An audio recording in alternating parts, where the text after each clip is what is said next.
When was the first anime you ever watched? Was it in the mid 90s? Was it in the early 2000s? When did you watch it? Did you watch it on Toonami on Cartoon Network? Was it on some cable program and just so happened to be on when you got home from school and it was 5 o'clock or 6 and Techimuyo or Big O was on? Are you in the Midwest? Are you somewhere in America or out in a place down south where you don't have access to the Far East, and yet the TV tells you about these things, and you learn about what is happening, or at least that there's a different world out there. I certainly remember Techimuyo and Big O on, and that has a scarring effect on me. And this is only when I was pretty much in elementary school. But do you also remember too that in middle school or maybe still in elementary you would play video games like Super Nintendo? You would play like Super Mario or Kirby or Final Fantasy or one of your first RPG games, and it was during a time when video games were still innocent and it wasn't about Gamergate. Do you remember that when it was still Nintendo 64 and PlayStation, and it was still strange and that the best games were always Japanese? That's really interesting. And those things became great and grand. And then when you became the high school, you were learning about things other than that, maybe like anime, or learning about there was kind of this different world on contrast to the American cartoon. That anime was is certainly different. That it's much more personal and about something else, more in tone with feelings and being a better person compared to SpongeBob SquarePants, which is cartoonish, or even Disney for that matter, which is just cheesy and corny and western. You realize that there was a difference probably during this high school age, and you noticed that anime was different. And then you just started to date girls, maybe, and then you maybe realized that these girls were different, or maybe you just didn't have an interest in girls at all, or maybe you were the nerd and you understood that being a nerd, that there were hierarchy of people. Bullies seemed to get all the power. The jocks on the sports team got it, but you as a nerd had to focus on your studies and plan for a future. And then when you got out of high school, did you understand the world more further? Did you go to college? What did you think about then when you're early teens? And when you went to college, did it understand you that when you had pretty much your first orgasm, probably around 14, 15, maybe earlier, did you watch hangtai for the first time? Did you look at porn? Did you look at Asian porn in particular? Did you notice that you only looked at porn that made you high off of something, that you thought porn was more about love and not fetishes? That's interesting to think about.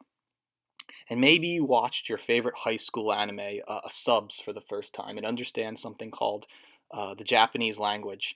And then you started to watch that and follow the yellow text and become interested in that. And that's when you understood that anime was much more of that, and you focused your life probably around Dragon Ball Z or Cowboy Bebop or whatever animes that happened later on. And you kind of reached that age where you are a young adult but not have the responsibilities of an adult. And maybe you had developed an obsession with anime or some liking towards the anime subculture from Newgrounds and that something awful internet scene. And maybe for the first time you discovered something called a waifu, which is now a popular term going around. Maybe you were spiritually linked to that sexy girl in that video game series, or that anime you really liked and said, oh, I wish people were like this. Maybe because your own white girls or preppy normie girls failed you, and that it didn't make any sense at all to begin with, and you understood why wasn't this real. And then maybe you took an Asian studies class. What if you took Japanese as your credential in undergrad school for language? Why did you take that? Because you wanted to understand anime more, and you wanted to understand culture, and you understand that there was different in culture, and you understand that there was something bigger than this. And then you started to realize that maybe Japanese, Chinese, Korean, East Asian, Southeast Asians in general are the ones that make this culture happen. And in fact, if there ever was a realistic anime, it would be Asian women. And maybe you had flirtations with one Asian girl. Maybe you ejaculated to the thought of that. Maybe you actually dated one and realized that that was your first girlfriend, or this is the way to go. And that somehow your culture was shifting to the appreciation of Asian culture because you realized that there is something being lit up in your head. And now, let's say you're in your mid or early 20s, you're coming to this realization that the world is cruel and dark, and that you have to put your kiddie stuff aside and take hold responsibilities and duties. And now, if you still had that gamer and anime influence within yourself, now you have to ask yourself a bigger question. What is that culture behind it? You know? And that it's going to be really important now because your waifu is becoming 3D. It's real, meaning that your thoughts about making anime real is becoming real. I know all my my white friends. They all have Asian girlfriends now, and I think it's a wonderful thing. I have an Asian girlfriend right now myself, and I've had experience with this in my own past. And now I'm just coming out of it, like a gay person who comes out of the closet. Not that I'm homosexual, but I would say I'm Asian sexual. And maybe that I am part of this one many culture in nowhere America where these American kids are not showing alliance and obligations to mundane, doldrum life and rather rejecting normie lifestyle in favor of this new pan Asian American culture that is rising and having both the interest of white and Asian culture, or that be Japanese, Chinese, Korean, Filipino, all of that together.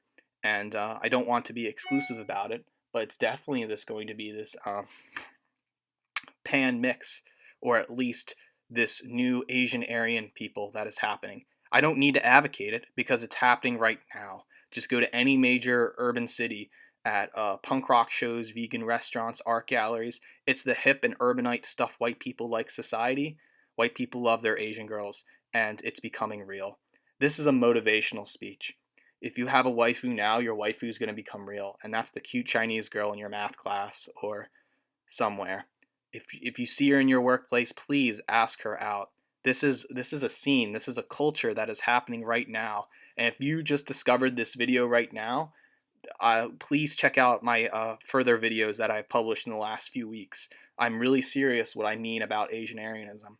It's a silly word I'm using right now, but it makes sense and it's pretty radical. Unlike Asian Americanism, when you think probably like Ted Cruz or some cuck-minded ideal, Asian Aryanism is radical because it's not about being anti-white or having this kind of hate yourself because you're white. No, it's a synergy between the two parties. You could still be white and have an Asian girlfriend and have Asian culture within you. It's going to be, it's a third position, right? You could be white male, Asian female, or this third Asian Aryan race. I mean, it's okay if you want your Asian girl to be whitewashed and be white. That's fine too, because Asian Aryanism is affected. I can understand too on the Asian side, hey, if you want to be Asian and be like an NHK World actor, that's fine too, and you're on the Asian side. But I think both parties should appreciate that there is this post-Asian American people called the Asian Aryan scene, which is now happening in most urbanite cities. And if you're listening to this right now, this is a motivational speech. Get out there and be proud that you're associating with Asian culture. Be proud that you like these things. Overcome the weeb term. Be an adult and be professional about things. I'm Pilleater and I advocate such a philosophy.